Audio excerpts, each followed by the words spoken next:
The U.S. Congress will vote on a stopgap measure that would effectively buy lawmakers 1 week's time to negotiate a COVID relief deal and a massive overarching spending bill before federal funding runs out this Friday.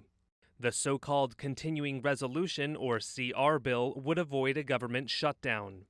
Senate Majority Leader Mitch McConnell signaled that the Senate would likely adopt an extension. I anticipate that the Senate will take up a 1-week extension this week so the government does not close on December the 11th and work can continue through the end of next week. House Speaker Nancy Pelosi and McConnell hope to attach long-awaited COVID relief to the broad $1.4 trillion spending bill, but so far Democratic and Republican leadership have been at odds over the allocation of funding and the exact amount.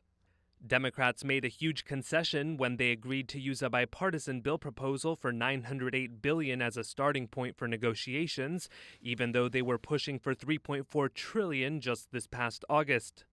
A bipartisan effort to deliver an infusion of COVID-19 relief to families and businesses is hung up over provisions to help state and local governments, which Democrats want, and protecting businesses from coronavirus-related lawsuits, a top Republican priority. Democrats and Republicans accuse each other of partisan politics on those matters.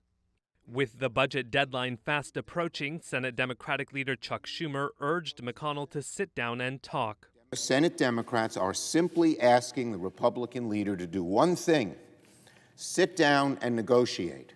There was an upbeat note, however, from the Trump administration. White House economic advisor Larry Kudlow, in an interview with the Washington Post, said the Trump administration and Congress were getting closer to an agreement.